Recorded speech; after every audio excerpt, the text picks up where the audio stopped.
Brick Frogs! Thank you!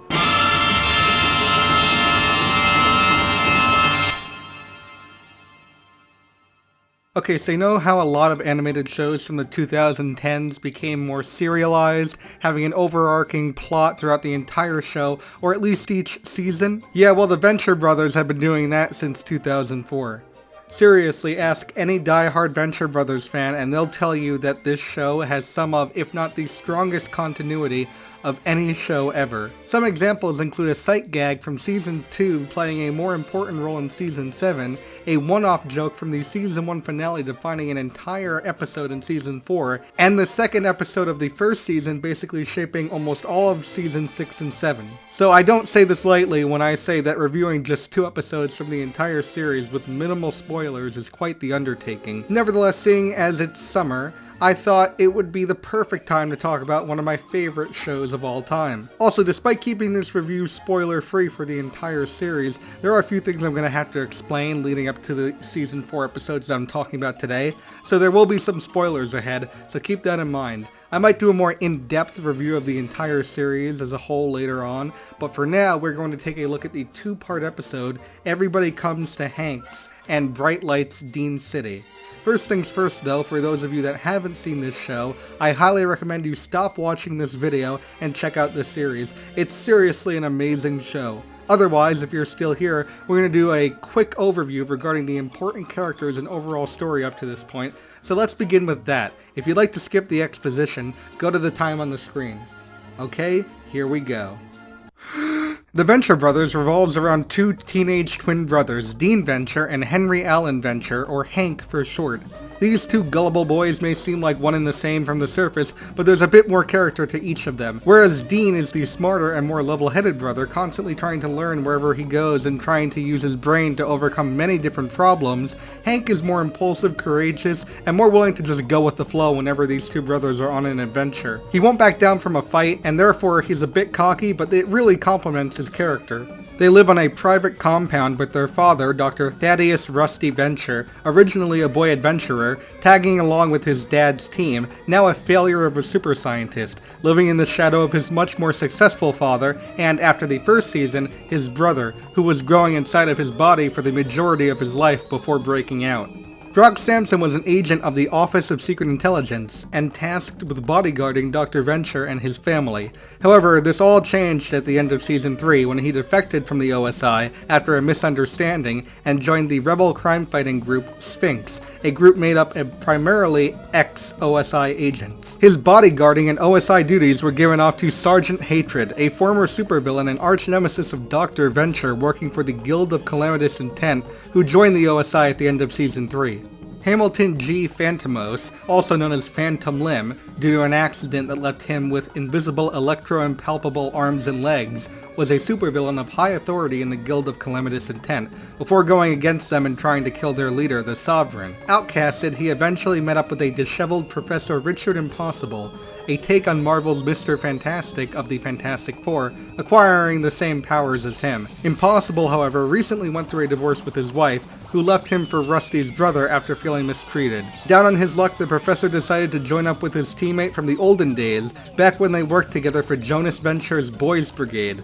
Eventually, they're also joined by Baron Werner Underbite, the former dictator of Underland, before being exiled by female Hitler, who, yes, is an actual character in this show. Finally, some smaller potatoes. Dr. Byron Orpheus is a necromancer who lives on the Venture compound and pays Dr. Venture monthly rent. He is the leader of the Order of the Triad, a group of 3 magical beings including Jefferson Twilight, a Blackula hunter, and the Alchemist, a magical alchemist basically, who actually plays the most important part of the 3 in this set of episodes. We also have Dermot Fictel, Hank's friend and believed to be the offspring of Brock Sampson. That basically covers everything up to this point. There were a few big characters I didn't mention, including the Monarch, one of the highlights of the entire series, but seeing as he didn't play that prominent of a role in these episodes, I figured it's not super important to talk about him, at least in this video. So with that giant amount of exposition out of the way, let's finally get started talking about the episodes in question.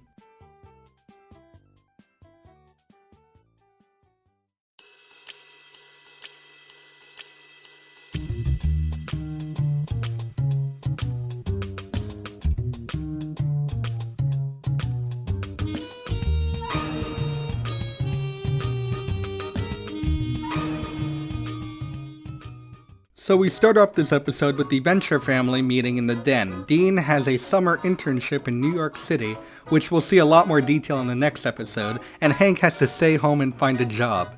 Well, at least you crossed out Mafia Don, Fire Eater, Traveling Race Car Salesman, and my favorite, Gigolo. Once I found out it had nothing to do with Italian ice cream, it lost its allure. I'm just gonna come out and say it, between the two brothers, I find myself enjoying Hank a lot more than Dean, especially come the later seasons. Regarding these episodes though, he's a lot more forward, speaks what's on his mind, and is just an overall blast to listen to whenever he goes on one of his rambles. So Hank has 4 days to find a job. It would have been 3, but hatred got them tickets for Music Man. I know this seems like it's not that important to discuss, but this is the Venture Brothers we're talking about. Trust me, it'll make a lot more sense next episode. Something I really enjoy about this show is that it does a really good job of subverting your expectations, even if it's for something relatively small.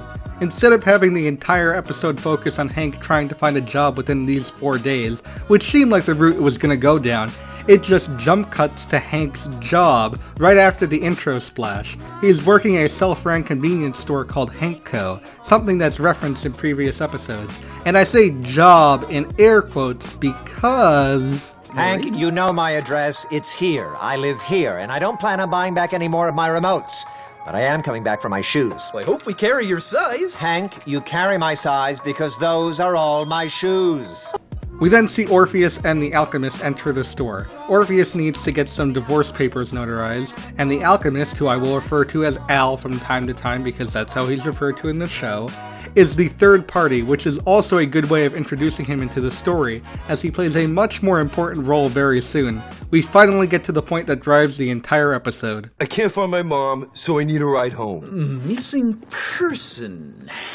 Okay, I'll take the case. It's at this point that the episode transitions to black and white with a film flicker filter put over it, say that 10 times fast, for about 85% of the remainder of the episode. If you haven't guessed by now, this is going to be primarily a take on 40s and 50s film noir, and they do a really good job nailing that effect, both visually and audibly, with smooth jazz playing in the background for basically the remainder of the episode. Anyways, while Dermot is explaining the case to Hank, he gives enough information for Hank to deduce that he's Brock Samson's son, or at least that's what Dermot thinks. He was eventually picked up by his mom when Al drops by to see that Hank's taking a case as a private detective, and right behind him a mysterious woman who turns out to be Nikki Fichtel, Dermot's older sister. What follows is a weird confrontation between Hank and Nikki, not only because Hank used old-fashioned terminology that my grandfather would use, but also because he's acting surprisingly confident and nonchalant around someone who he finds extremely attractive. If you've kept up with the series at all, you know that Hank isn't normally the one to do these kinds of things. It's not like they don't acknowledge Hank's weird confidence boost in the episode, since right after that scene... Hank, you were amazing! When did you get so smooth? It's the hat. I have had a crush on Dermot's sister forever. I've never said anything to her before. I'll be your partner till we solve this case, or till I get completely bored doing it! So now that Al joins the case and gets his own hat and suit to boot, hey, that rhymed, they go around asking if anyone recognizes Dermot's mom and may have slept with her 17 years ago. And while the former is true with most, if not all the people they interrogate, the latter turns out to be a dead end at each and every stop. They finally get to Brock, which kind of makes me question why they didn't go to Brock in the first place, seeing as he was involved in the primary story, and Hank knew of his secret location, but what are you gonna do? I don't even want to think about what this mess looked like back then. Could not have been good. Maybe on a lonely night? I've never been that drunk, and I've never been that desperate. Sorry, kid. The trail leads them to a dead end, so they have to go back to the one that gave them all this information in the first place. That being, of course, Dermot, who's in the act of some shady business when they arrive, which thus ensues in a chase scene over a miscommunication. Look, Pudgy McTalk-a-lot! I just got dumped by my lover, who then tossed me out of my jobless ass. So I had to move in with my boring team member, who lives in the burbs and never does squat! I haven't mentioned this before, but I am a fan of when shows pair up characters that you wouldn't think go together, and Hank and Al are definitely a pair that I wish would work together more throughout the show. But luckily we get to see other pairs throughout future and past seasons, so you can take it or leave it. They're informed that Dermot's mother was the one who informed him about this revelation about Brock, and that all he has from his dad are the keys to the front door of the Venture compound. And at this point, I think it's kind of obvious what's going on, and I'm surprised that nobody, not even Al, was able to piece it together. But we'll get more on that later. I am way sorry for making a grown-up punch you, man. What? That's cool. You know, I actually stole those video games, so I had it coming. I've heard a lot of backlash regarding Dermot and Hank's friendship, with some people saying that Dermot is kind of abusing and using Hank in the friendship, but I think it's actually kind of a mutually beneficial relationship. Dermot is there to help Hank venture out of the sheltered lifestyle, pun entirely intended, of constantly being close to his father or on the compound. And Hank is there to help Dermot stay more grounded to reality when Dermot is normally caught up exaggerating the truth to a large extent more times than not. Mr. V, I have a full-time job, and I teach ninjutsu classes on the weekends. Technically, he wears that weird padded giant baby suit for a rape prevention class. That's a huge confidence builder. Now, there are some problems I have with this episode, like this part right here with Al and Dr. Orpheus. You know how I can tell if people are telling the truth? It's one of my gifts. In this case we got going, everyone is telling the truth, and none of it adds up. I kind of want to help him. Now, you could argue that Al was just trying to let Hank have his fun and solve the case on his own, but A, it's clear that Al isn't as into the detective shtick as Hank is. I'll be your partner till we solve this case, or till I get completely bored doing it. And 2, Al can clearly see how much this case is affecting Hank, so he can give it whatever little magical info he has up to this point to him. Unfortunately for Al, him and Dr. Orpheus are about to find out a bit too much information regarding the reveal of Dermot's father, but first, back to Hank. He rides up to the Ficto residence to pay Nikki a call, and to question her regarding the case, until he finds something suspicious, or sus, as the kids like to say. Hey, that's my dad's old cartoon crap. What gives? I was a huge fan when I was a kid. Yeah, it's Rusty. You remind me so much of him. You're like Rusty from the cartoon. Your dad's a scared little has-been, but you are just like the real Rusty Venture. So cool, so fearless and powerful, but trapped in the body of a young man. Red flags here! So it's clear that Nikki has some sort of infatuation with Dr. Venture, or at least the cartoon character portrayal of young Rusty Venture. Can't warn anyone from making a tragic mistake without a red flag! At this point, if an older woman talked about her extreme interest in the childhood version of my father, while also coming on to me, there's like no flag red enough or big enough to wave to get me the heck out of there. Big red flag! That said, I'm not gullible old Hank Venture, who's still playing the detective game, and to say things get down and dirty, well... Freak! Don't get enough! Get out of here! Go away! Thank God I'm blind. Meanwhile, Al and Orpheus use a magic charm to try to uncover the truth behind the keys that Dermot gave them, but find out why some secrets are meant to be buried. Mom, please! I want to keep You're still in school! You're still a child yourself! What is your problem? She's 15! Did you expect me to card her? She said she was 20. Look, she came on to me. Nikki, take this, and we'll work this out together. Oh, she is 15! You want me to call the cops and have this settled publicly? Or do you want to crawl back to your mansion, write us a check, and forget about all this? Nichols, I'm so sorry. Well, have the baby if you want. I'll raise it as mine.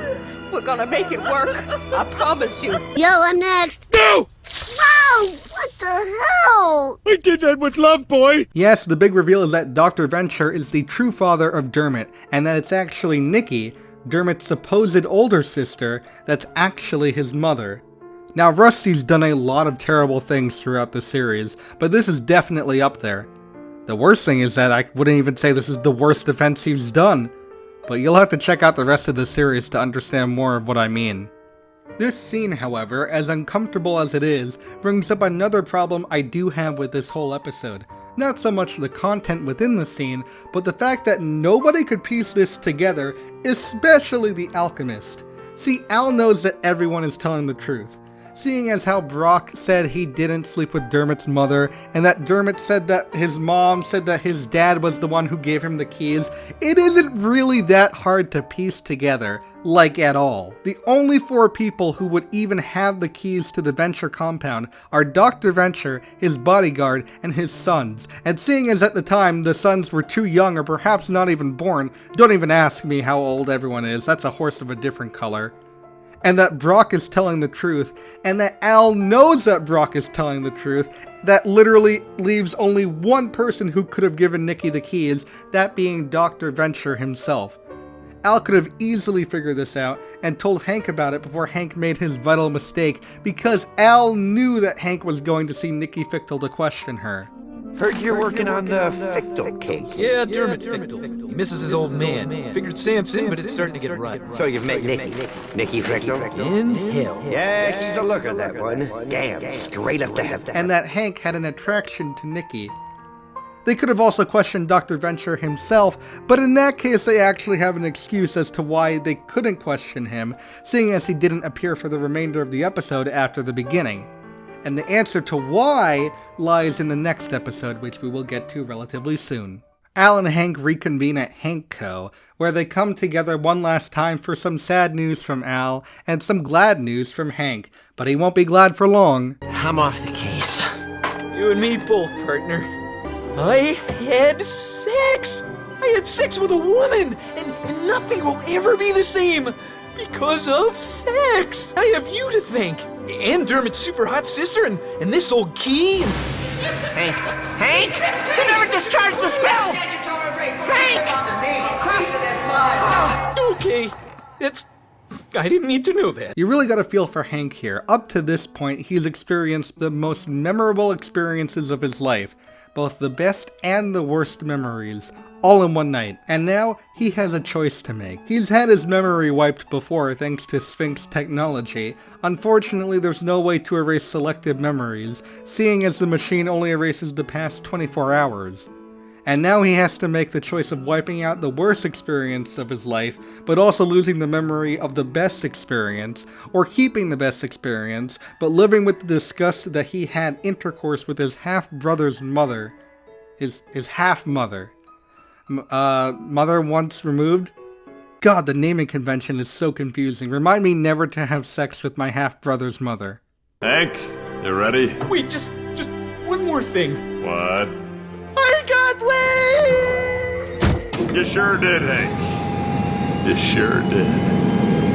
And as always, credits roll. But for you Venture Brothers fans out there, you know that there's almost always an after-credits scene. Turns out, Hank's more clever than he lets on, as before he gets his memory wiped, he leaves a video recording for his future memory wiped self. Guess what? I had sex! Ta-da! What was it like?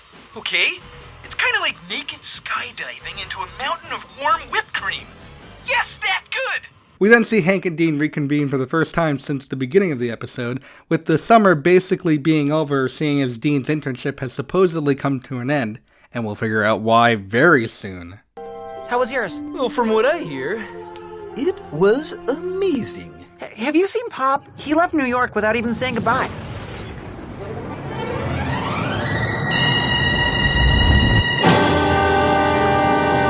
Whoa, what a shocking cliffhanger! Who is this Rusty? Well, I guess we'll just have to find out in the next episode, Bright Lights, Dean City.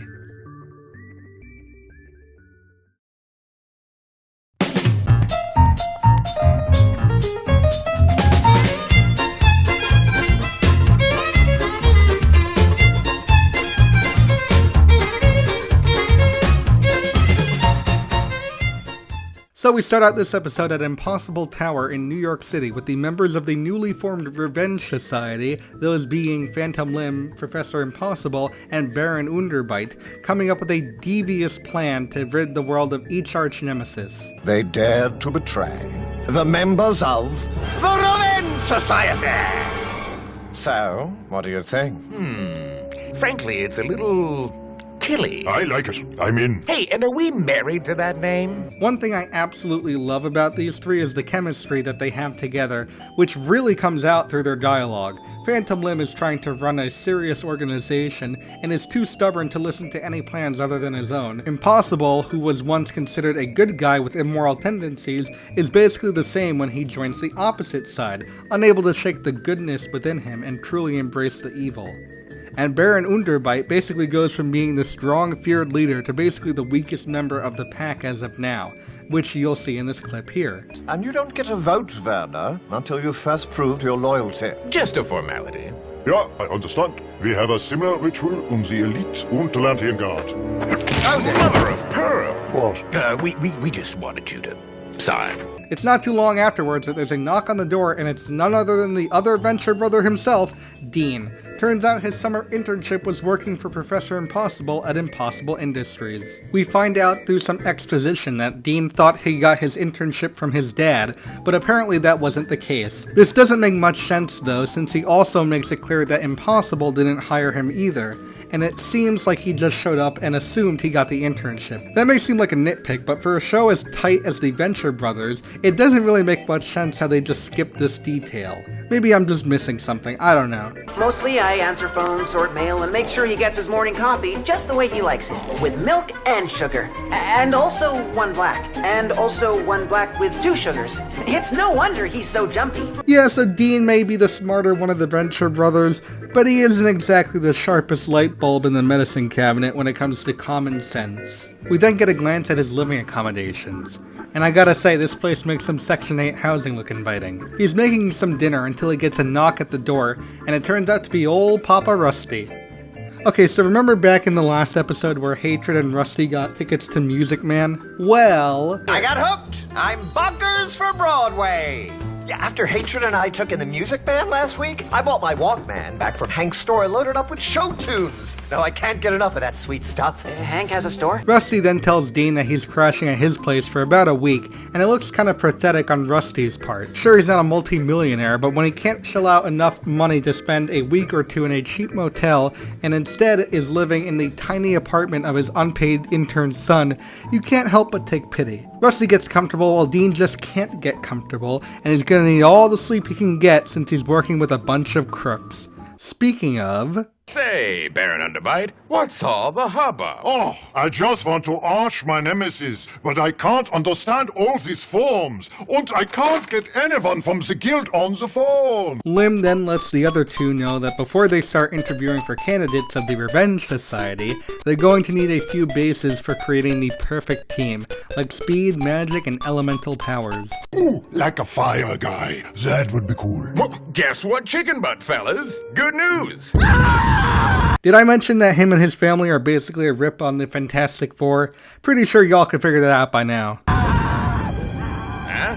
What'd I tell you? Yes, sir. Thanks to this little dynamo, Impossible Industries is 100% green. And you didn't think you had it in you to be a supervillain. Meanwhile, Dean is taking his lunch break when he's beckoned over by his father, who needs a favor out of him. I need you to perform a little, shall we say, industrial espionage. Just take this.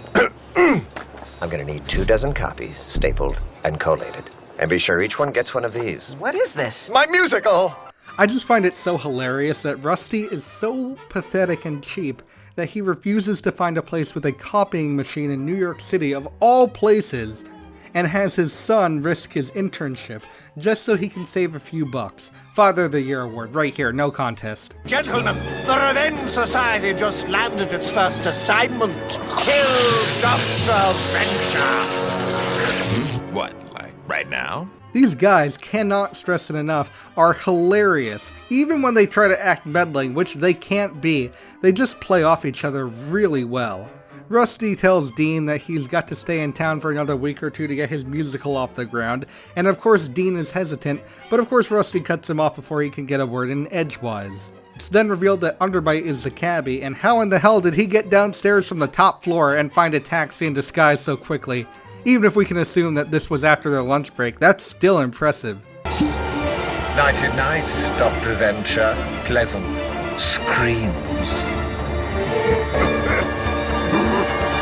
Good job, guys. Way to Way to really screw that one up.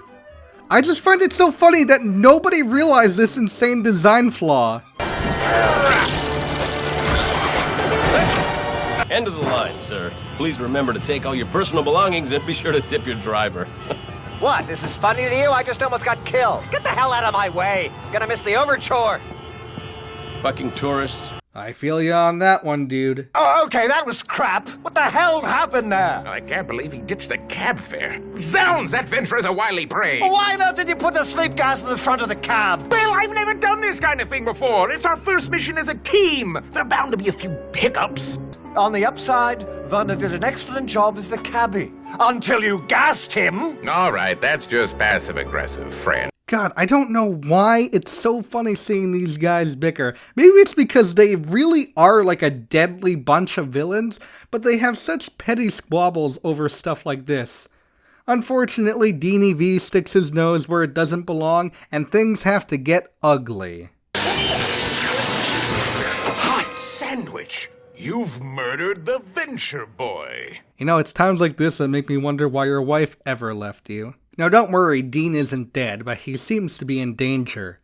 Or does he? Their lives took a different turn when they both suffered horrible, disfiguring accidents which left them unable to work. They soon found themselves on the wrong side of the law just to make ends meet. Starting tomorrow, Impossible Industries is launching the Impossicare Second Chance Employment Program. That's what all the secrecy was about? Of course. What, you didn't think I went all evil or something, did you? Of course, Dean, being the trusting, naive boy that he is, he believes the twisted professor and gets promoted to head of HR, which basically means that he's managing all the villains who are auditioning for a spot on the Revenge Society. You know, for New York City, there are a lot of pitiful supervillains here, just trying to make an ends meet, I suppose. Look! Was something supposed to happen? You didn't see that? I just grew bigger. I think, yes. I think he might have. No. Look, he's on his toes. Now, there are a few relatively useful villains, like Fat Chance, who can pull random items out of his stomach hole. Trust me, it sounds a lot grosser than it actually is. And, well, I'm just gonna let this next one play out. So, I can't seem to find your resume. So, how did you hear about the Revenge Society? Where might we know some of your work from? And he's got a knife. Superpower. God, furries, man, am I right? After managing candidates all day, Dean goes home to find out his father is still at his apartment working on his musical, and you can see that Dean is getting more and more agitated with his dad. He walks out to the fire escape where he meets Brown Widow and decides to lay out his feelings. Turns out he really doesn't want to be a super scientist like his pop, and would much rather be something along the lines of a journalist.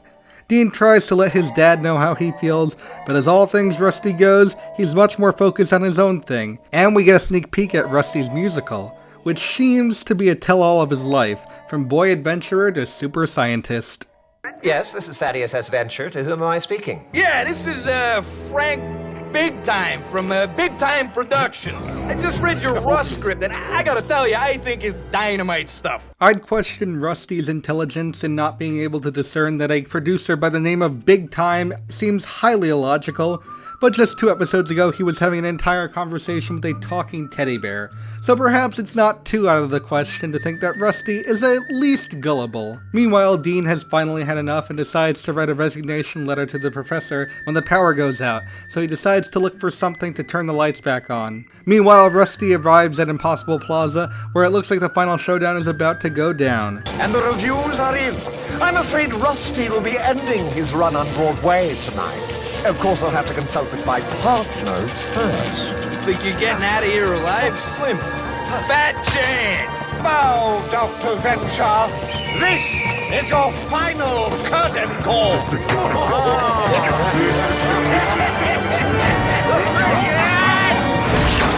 Oh, did you have a nice trip, Mom? See you next fall. Of course, it's just like this group of menacing villains to be hoisted by their own petard. Dean finds Cody and tries to put him out, while the Revenge Society tries to get Rusty out of Fat Chance's enigma hole, but is unable to when the entire building catches on fire, and the last shot, pre-credits, is the destruction of the only copy of Dr. Venture's musical script. A bit of poetic justice that the thing that Rusty was working so hard on was destroyed in the building where his son that he was bothering so much with his musical was working over the summer. We then get to the post-credit scene, in fact basically the same post-credit scene as the last episode, except this one answers a mysterious question. Daddy? You should be so lucky. Ow! Alright, let's just take it easy. Explain to the untalented Mr. Ripley here. He can't just waltz into my dimension and try to kill me with a rock and replace me. Just because I happen to have more hair, more money, and a hit play on Broadway.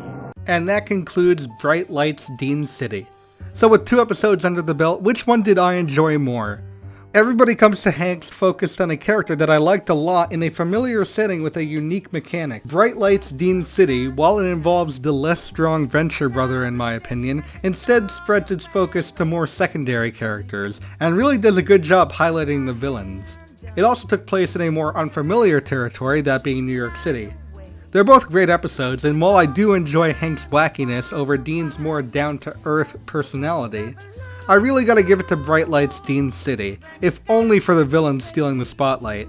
But that's just my opinion. I think they're both amazing episodes. Anyways, what did you think? I plan on reviewing the entire series at some point, instead of just these 2 episodes, but I feel like this is a good introduction. Anyway, I'll see you next time, and in the meantime... Go Team Venture! I don't know, they just do that. I'm Rusty.